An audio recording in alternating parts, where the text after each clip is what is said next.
اللہ نے یوسف علیہ السلام کو کنویں سے کیسے نکالا؟ حضرت یوسف علیہ السلام کا واقعہ قرآن مجید کے سب سے حسین، گہرے اور سبق آموز قصوں میں سے ہے۔ اللہ تعالیٰ نے اس واقعے کو سورہ یوسف میں احسن القصص یعنی سب سے بہترین کہانی فرمایا ہے۔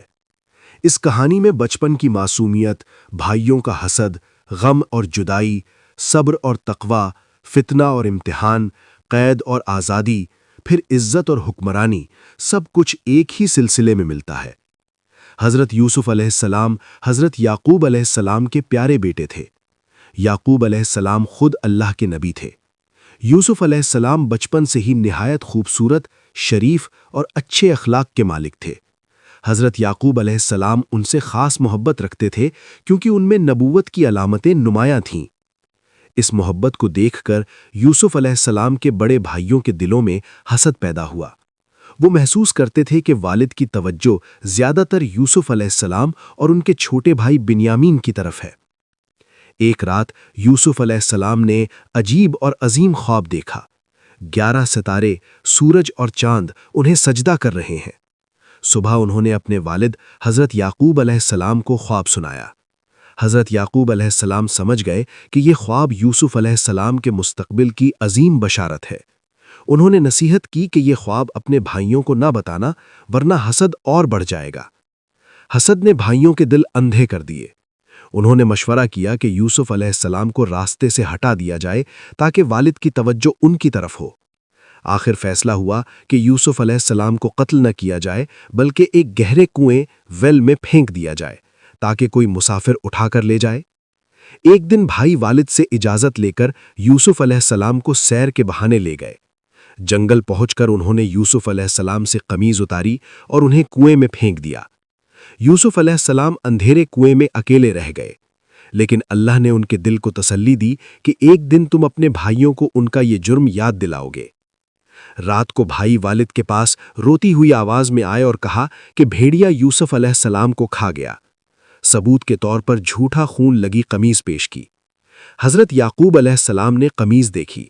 خون تھا مگر قمیض پھٹی ہوئی نہیں تھی۔ انہوں نے صبر کیا اور فرمایا، فصبر جمیل، اب بہترین صبر ہی میرا سہارا ہے۔ کچھ عرصے بعد ایک تجارتی قافلہ کنویں کے پاس رکا۔ پانی نکالتے وقت انہوں نے یوسف علیہ السلام کو دیکھا اور نکال لیا۔ انہیں غلام سمجھ کر مصر لے گئے اور وہاں سستے دام پر بیچ دیا۔ یوسف علیہ السلام مصر کے وزیر عزیز مصر کے گھر پہنچے۔ عزیز نے اپنی بیوی سے کہا کہ اس لڑکے کو عزت سے رکھو، شاید یہ ہمیں فائدہ دے۔ یوسف علیہ السلام یہاں بھی اپنے حسن، اخلاق اور امانت سے مشہور ہو گئے۔ اللہ نے انہیں علم اور حکمت عطا کی۔ عزیز کی بیوی یوسف علیہ السلام کے حسن پر فدا ہو گئی۔ ایک دن اس نے دروازے بند کر کے غلط کام کی دعوت دی۔ یوسف علیہ السلام نے کہا، معاذ اللہ، میں اللہ کی پناہ چاہتا ہوں۔ یوسف علیہ السلام بھاگ نکلے۔ دروازے پر قمیض پیچھے سے پھٹ گئی۔ گواہ آیا کہ اگر قمیض آگے سے پھٹی ہو تو یوسف غلط اور اگر پیچھے سے پھٹی ہو تو عورت غلط۔ سچ واضح ہو گیا، لیکن بدنامی سے بچنے کے لیے یوسف علیہ السلام کو قید بھیج دیا گیا۔ قید خانہ بھی یوسف علیہ السلام کے لیے امتحان تھا۔ وہاں انہوں نے لوگوں کو اللہ کی طرف بلایا۔ قیدیوں نے ان کی تعبیر خواب کی صلاحیت دیکھی۔ 2 قیدیوں نے اپنے خواب سنائے۔ ایک نے شراب نچوڑنے کا خواب دیکھا، دوسرے نے اپنے سر پر روٹی جسے پرندے کھا رہے تھے۔ یوسف علیہ السلام نے تعبیر بتائی، پہلا رہا ہوگا، دوسرا سزا پائے گا۔ بالکل ایسا ہی ہوا۔ کچھ سال بعد بادشاہ نے خواب دیکھا، 7 موٹی گائیں 7 دبلی گایوں کو کھا رہی ہیں اور 7 ہری بالیاں 7 سوکھی بالیوں سے دب رہی ہیں۔ دربار کے علماء تعبیر نہ بتا سکے۔ رہا ہونے والا قیدی یوسف علیہ السلام کو یاد کر کے پیغام لے کر گیا۔ یوسف علیہ السلام نے تعبیر بتائی، 7 سال خوشحالی، پھر 7 سال قحط۔ انہوں نے نظام بھی بتایا کہ غلہ کیسے ذخیرہ کیا جائے۔ بادشاہ نے یوسف علیہ السلام کو رہا کرنا چاہا، لیکن یوسف علیہ السلام نے پہلے اپنی پاک دامنی کا اعلان کروایا۔ جب سچ ثابت ہو گیا تب رہا ہوئے۔ بادشاہ نے یوسف علیہ السلام کو مصر کے خزانے کا ذمہ دے دیا۔ اب وہی یوسف علیہ السلام جو کبھی کنویں اور قید خانہ دیکھا، آج اختیار اور عزت کے مقام پر تھے۔ قحط کے دنوں میں یوسف علیہ السلام کے بھائی اناج لینے مصر آئے۔